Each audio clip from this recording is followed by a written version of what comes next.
Springtime in New England, where the opening of baseball season and the running of the Boston Marathon bring the promise of warmer days ahead.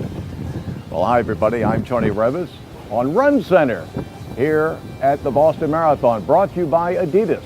We're here in Boston's Back Bay at the town Stove and Spirits, where on Monday morning 27,000 runners will be coursing for the finish line of the 117th Boston Marathon just behind me, 2 blocks to the east. As you may be able to tell, the winds are howling and the marathoners are wondering what will Mother Nature bring them on Marathon Monday. Of course, the last 2 years, weather has been the big story here at the Boston Marathon. In 2011, we had zephyring tailwinds bringing record performances. Then last year, Mother Nature turned the tables.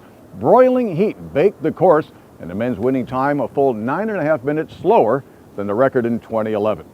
Not much news to report as far as additions to the field or scratches. Of course, yesterday, John Hancock, the principal sponsor of the Boston Marathon, announced that Abdi Abdirahman, third man on the U.S. London Olympic Marathon team, has been forced to pull out with a bout of flu, meaning all 3 American Olympians, Ryan Hall and Mebka Plesky, also will not be running the marathon on Monday.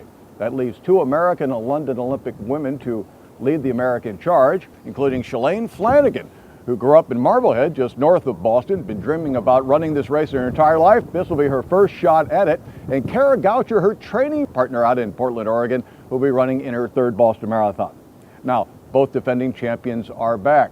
Wesley Career and Sharon Cherop, both from Kenya, both in fine form. We'll get more into the elite fields later in the program.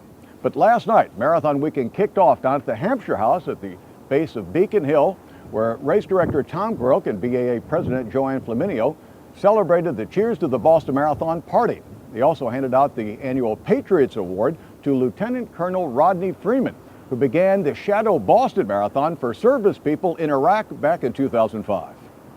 In 2004, I was training to run in 2005 Boston, and we were called up to deploy to Iraq during September of 2004. So my plans to run in May of 2005 were nullified at that point. I sent an email back here to the BAA saying, hey, a couple of us are going to run a marathon same time.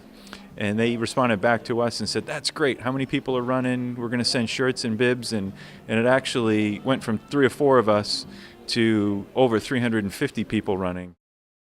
Friday, the serious business of the marathon got underway with the annual John Hancock Elite Athlete Press Conference. You feel the cheering and the enthusiasm and the fun.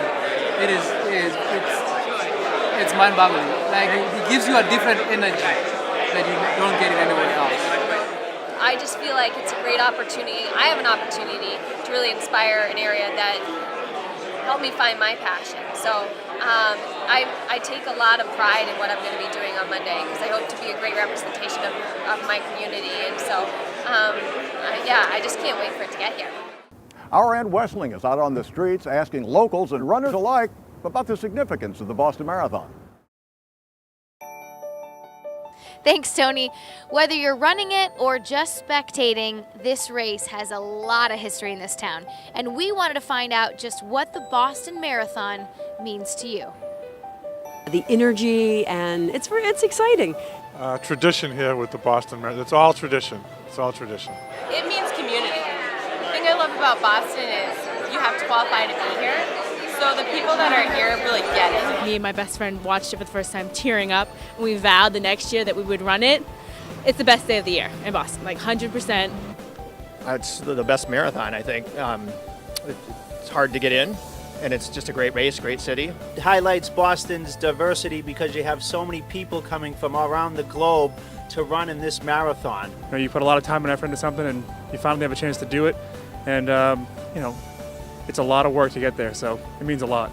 It's more just the energy and the tradition that everyone talks about. I'm excited to be part of that. Wow, you're going to Boston, that's awesome. That's like the Super Bowl of marathons.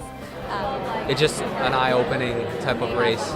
It's just a big step that I don't think everyone can say they've done. And joining us now on RunCenter is 1983 Boston Marathon champion Greg Meyer from Michigan. But Greg, back then you were living here in Boston where the weather was just like this. This is why we don't live in New England anymore. Sadly, I moved back to Michigan and it's even colder, you know, but This is good. This is New England weather. It's fine. It beats 86 degrees they had last year. Yeah, absolutely. Well, welcome back to town. Special memories, but how are you celebrating your 30th anniversary win? I've got all of my kids coming in. 2 of them are going to run with me on Monday, which will be great. And the goal is to be done by dinner. So it's about seeing old friends, and we are all old now. So it will be fun. And yet still friends. Yes.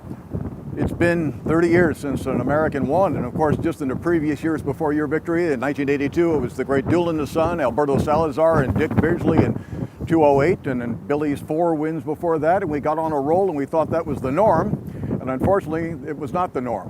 What do we have to do to resurrect Americans on the finishing podium top step here at Boston or marathons all over the world? Well, I think the men need to take a little bit of use the example of the women.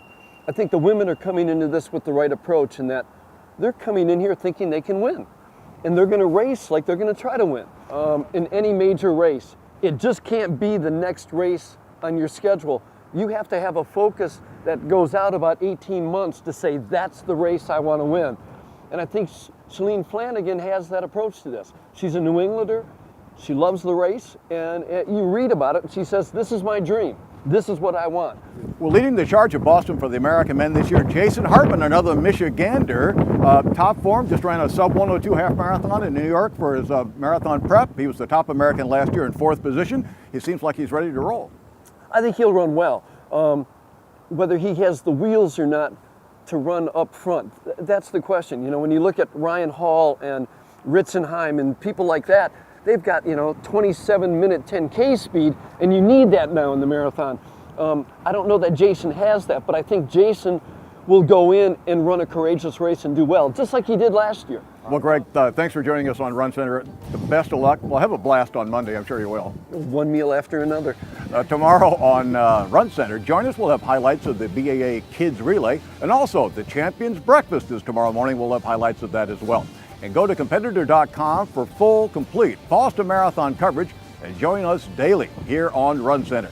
For Greg Meyer, Tony Revis, see you next time.